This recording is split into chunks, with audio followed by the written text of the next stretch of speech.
Hello everyone, मैं हूँ यशिका बुरा पवार। आपके सामने क्रैक कैम्प में आपका स्वागत है। देखिए, आज के लेक्चर में हम डाई ऑक्सीजन O2 गैस के बारे में पढ़ने वाले हैं। डिटेल में पढ़ेंगे इसके बारे में, इसकी खास इम्पॉर्टेंस, इसके यूज़, इसकी केमिकल प्रॉपर्टीज़, प्रिपरेशन और कुछ रिएक्टिविटी से जुड़े हुए क्वेश्चन जो आपसे पूछे जाते हैं, इन सब चीज़ों को हम कवर करने वाले हैं इस लेक्चर में। देखो, ये लेक्चर बहुत इंपॉर्टेंट है क्योंकि अगर मैं स्टार्टिंग की 4-5 लाइनों की ही बात करती हूँ इम्पॉर्टेंस की, वहाँ से हर कंपटीशन में पेपर पूछा गया है। सीबीएसई में क्वेश्चन आया हुआ है और अब तो एमसीक्यू आपके पास पूछने लग गया है सीबीएसई पेपर में, तो अब तो और भी ज़्यादा इम्पॉर्टेंट है आपके पास ये। उसके बाद अगर मैं आईआईटी जैम की बात करती हूँ, गेट की, CSIR नेट के पेपर की बात करती हूँ, MSc एंट्रेंस की बात करती हूँ, एस्टेट के पेपर की बात करती हूँ, AI PMT की बात करती हूँ, तो इन सब के अंदर स्टार्टिंग की 4-5 लाइन में से ही क्वेश्चन आपसे पूछा हुआ है, तो बहुत इंपॉर्टेंट है। प्लीज़ ध्यान से सुनिएगा। देखो, अगर ऑक्सीजन की सिंपल अगर मैं यूज़ की बात करती हूँ, आपको पता है वेल्डिंग के अंदर हम ऑक्सीजन का यूज़ करते हैं, मोस्ट कॉमन रेस्पिरेशन के अंदर यूज़ करते हैं, कंबशन करने के लिए, जैसे आपने कार्बन का कंबशन करके CO2 गैस आपने पढ़ी हुई है, तो कंबशन में हम यूज़ करते हैं।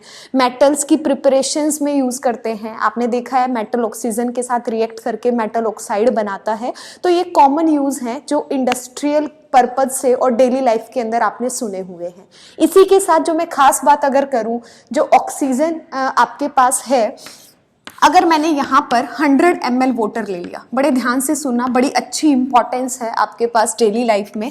आप सबने सुना हुआ है कि ऑक्सीजन गैस सी वाटर के अंदर प्रेजेंट होती है और उसी की वजह से जो आपके पास सी मराइन्स आपके पास हैं, जैसे फिश वगैरह हैं, उनको सर्वाइव करने में हेल्प करती है। ठीक है, इसका मतलब क्या है? एक्वेटिक लाइफ को सपोर्ट करती है ऑक्सीजन। अब कितनी ऑक्सीजन वहां प्रेजेंट है उसी के बारे में हम बात करने वाले हैं। अगर आपने 100 ml वाटर लिया है, या ml की बजाय इसको मैं सेंटीमीटर क्यूब भी लिख सकती हूँ, एक ही बात है आपके पास, क्योंकि 1 सेंटीमीटर क्यूब 1 ml के इक्वल होता है।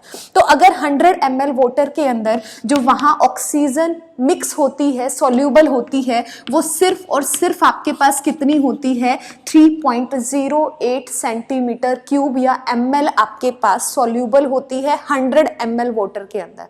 तो देखो कितनी कम क्वांटिटी ऑक्सीजन की सॉल्यूबल होती है, और इतनी कम क्वांटिटी ये भी जस्ट सफिशिएंट होती है एक्वेटिक लाइफ को सपोर्ट करने के लिए। तो ये भी एक इसका इंपॉर्टेंस इसकी है डाई ऑक्सीजन की अगर मैं बात करूं। इसी के साथ ये 90 केल्विन पर आपके पास लिक्विफाई हो जाती है। ठीक है, और अगर मैं 90 केल्विन पर लिक्विफाई हो जाती है और 55 केल्विन पर ये आपके पास फ्रीज हो जाती है। अब जो प्रॉपर्टी मैं आपको बताने वाली हूं, इसकी मैग्नेटिक प्रॉपर्टी, वो बहुत ही ज्यादा इंपॉर्टेंट है और हर पेपर के अंदर यहां से क्वेश्चन पूछा गया है। ये आपके पास कैसा बिहेवियर शो करता है? पैरामैग्नेटिक आपके पास प्रॉपर्टी को शो करती है डाई ऑक्सीजन। अगर आप यहाँ पर नंबर ऑफ इलेक्ट्रॉन्स की बात करोगे, जनरली हम क्या कहते हैं कि अगर अनपेयर्ड इलेक्ट्रॉन्स आपके पास प्रेजेंट है, ऑड नंबर ऑफ इलेक्ट्रॉन्स आपको देखने को मिलेंगे, तो वहां पर क्या होगा? डायमैग्नेटिक बिहेवियर आपको देखने को मिलता है। और अगर इवन पैरामैग्नेटिक बिहेवियर आपको देखने को मिलेगा। अगर आपके पास पेयर्ड इलेक्ट्रॉन्स हैं, इवन नंबर ऑफ इलेक्ट्रॉन्स है, तो डायमैग्नेटिक प्रॉपर्टी है, उसको आप लोग फॉलो करते हो। ठीक है, कोई भी मॉलिक्यूल फॉलो करता है, तो यहां पर आपको इवन नंबर ऑफ इलेक्ट्रॉन्स मिलेंगे, और इवन नंबर ऑफ इलेक्ट्रॉन्स होने के बावजूद जो ऑक्सीजन है आपके पास, वो कैसा बिहेवियर शो करती है? पैरामैग्नेटिक बिहेवियर शो करती है। कैसा है? पैरामैग्नेटिक आपके पास होती है O2 गैस। तो ये बहुत इंपॉर्टेंट पॉइंट आपके पास है, पेपर के अंदर पूछा भी गया है आपसे। तो ये सिंपल सी प्रॉपर्टीज थी आपके पास कि लिक्विफिकेशन किस टेम्परेचर पर होता है, फ्रीज किस टेम्परेचर पर होता है, मैग्नेटिक बिहेवियर आपके पास क्या है, या कुछ जनरल इंपॉर्टेंस जो हम डेली लाइफ के अंदर पढ़ते हैं। अब देखो, हम केमिकल प्रॉपर्टीज की तरफ जाएंगे। केमिकल प्रॉपर्टीज की अगर मैं बात करती हूँ तो देखो, अगर मैं प्रिपरेशन कहती हूँ, प्रिपरेशन का मतलब है ऑक्सीजन का बनना। अगर मैं प्रॉपर्टीज में बात करूंगी तो जो ऑक्सीजन आपके पास है, डाई ऑक्सीजन, वो मतलब अलग अलग मेटल्स के साथ, नॉन मेटल्स के साथ आपके पास, या फिर मॉलिक्यूल्स के साथ रिएक्ट करके क्या देती है, वो आपकी प्रॉपर्टीज के अंदर इंक्लूड होता है। इसका मतलब यहाँ पर आपको अलग अलग रिएक्शंस के बारे में पढ़ना है जो कि ऑक्सीजन गैस के साथ कराया जाता है। तो सबसे इजी जो आपके पास रिएक्शन है, इसकी प्रॉपर्टी है, वो क्या होगी, कंबशन रिएक्शन में होगी कि कार्बन O2 के साथ जब रिएक्ट करता है तो क्या बनाता है, CO2 बनाता है। ऐसे ही अगर मैंने कैल्शियम की रिएक्शन O2 के साथ कराई तो आपके पास क्या होगा, कैल्शियम ऑक्साइड आपके पास बन जाएगा।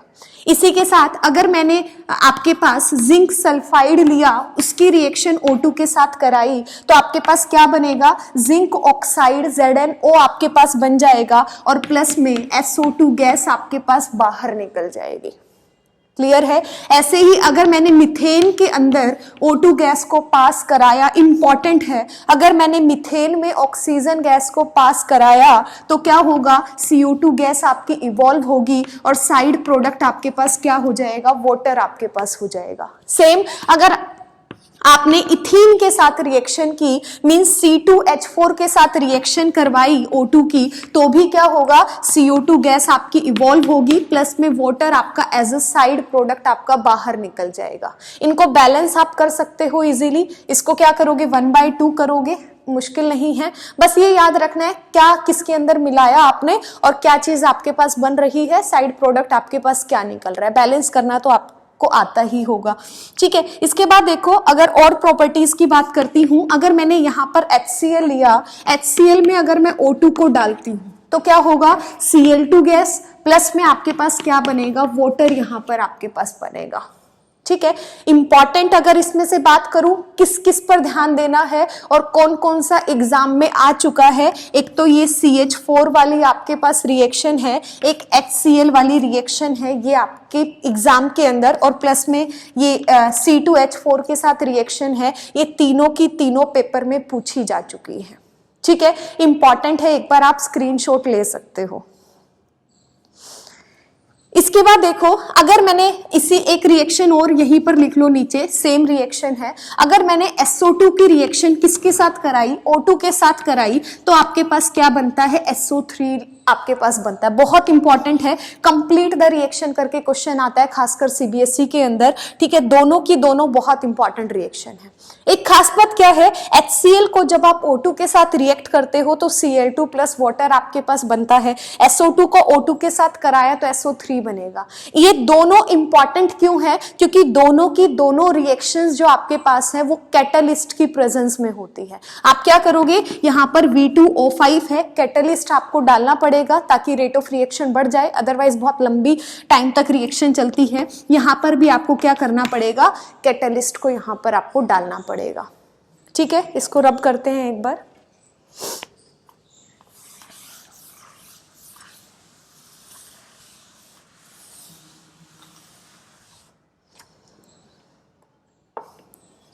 इसी प्रॉपर्टी के साथ एक और प्रॉपर्टी है जो बहुत इंपॉर्टेंट है। अगर मैंने FeS2 के साथ O2 की रिएक्शन को कराया तो आपके पास क्या बनता है, फेरिक ऑक्साइड बनता है, Fe2O3 आपके पास बनता है, और प्लस में आपके पास क्या निकलेगा, SO2 गैस आपके पास इन्वॉल्व होती है। बहुत ही इंपॉर्टेंट है, AIPMT के अंदर भी पूछी गई थी आपसे ये रिएक्शन, HTET में भी एक बार पूछी गई थी रिएक्शन।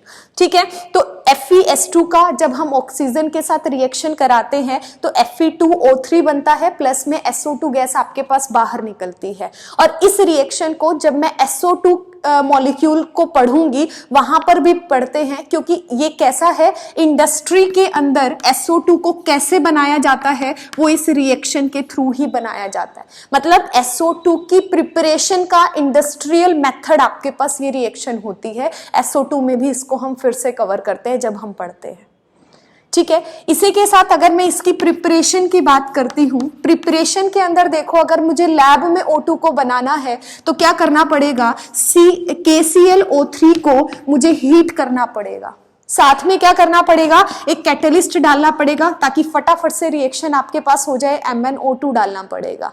जैसे ही आपके पास ये क्या करेगा, डिसोसिएट करेगा KClO3, तो क्या बनेगा, KCl आपके पास प्लस में ऑक्सीजन गैस आपको मिल जाएगी। ये ऑक्सीजन गैस का लैब में प्रिपेयर करने का तरीका आपके पास है, ठीक है। इसी के साथ अगर आपको इंडस्ट्रियल मेथड चाहिए कि कैसे आप ऑक्सीजन गैस को प्रिपेयर कर सकते हैं, तो उसके लिए क्या करना पड़ेगा, लेड ऑक्साइड आपने लिया, इसको क्या करोगे, थर्मली हीट करोगे आप, ठीक है। थर्मल कंडीशन में मतलब इसका क्या करोगे, डीकंपोजिशन करोगे, तो क्या आपके पास बनेगा, PbO2 आप यहां पर लोगे तो बनेगा क्या, PbO आपके पास बनेगा और प्लस में O2 गैस है वो आपके पास बाहर निकल जाएगी। आप इसको बैलेंस कर लेना, ठीक है। इसी तरह से Pb3O4 आपने लिया, उसको आपने थर्मली हीट किया, डीकंपोजिशन करेगा ये, फिर से क्या बनेगा, PbO प्लस में O2 आपके पास बनेगा। सेम रिएक्शन बहुत फेमस है, अगर आप बात करोगे Ag2O की, अगर आपने बात की, ठीक है, सिल्वर के ऑक्साइड की अगर आप बात करोगे, इसको भी थर्मली हीट करोगे तो सिल्वर प्लस ऑक्सीजन गैस आपके पास बाहर निकल जाएगी। ऐसे ही HgO आपके पास मरकरी के ऑक्साइड की बात करोगे, उसका भी थर्मली डीकंपोजिशन होके आपके पास मरकरी अलग बच जाता है, प्लस ऑक्सीजन गैस है वो आपकी बाहर निकल जाएगी। तो ये कुछ आपकी इंपॉर्टेंट प्रिपरेशन थी और प्रॉपर्टीज आपके पास थी, ठीक है। इसी के साथ देखो एक क्वेश्चन और पूछा जाता है इसकी रिएक्टिविटी को लेकर, ठीक है। आपसे बड़ा फेमस क्वेश्चन है, एनसीईआरटी में भी गिवन है। आपको दे रखा है जिंक कोई आपके पास मेटल है, आपको टाइटेनियम दे दिया या फिर आपको प्लेटिनम दे दिया। क्वेश्चन पूछता है कि इनमें से कौन सा एलिमेंट ऐसा है जो डायरेक्टली ऑक्सीजन के साथ रिएक्ट करता है और कौन सा ऐसा है जो डायरेक्टली रिएक्ट नहीं करता है ऑक्सीजन के साथ, और क्यों। अब देखो आपके पास टाइटेनियम या जिंक है, दोनों आपके पास क्या होते हैं, एक्टिव मेटल आपके पास होते हैं। और एक्टिव मेटल्स क्या करेगा आपके पास, क्योंकि रिएक्टिविटी ज्यादा है, फटाफट से क्या करता है, ऑक्सीजन के साथ रिएक्ट कर लेता है। जबकि प्लेटिनम जो आपके पास है वो नोबल मेटल होता है, ठीक है, नोबल मेटल है और इसी वजह से ये आपके पास इजीली डायरेक्टली क्या करता है, ऑक्सीजन के साथ रिएक्ट नहीं कर पाता है, ठीक है। ये एक इंपॉर्टेंट क्वेश्चन आपके पास था। तो आई होप आपको समझ में आया होगा। कॉपी में नोट डाउन जरूर करना। कोई भी डाउट है तो कमेंट बॉक्स में कमेंट करके आप मुझसे पूछ सकते हो। Thank you.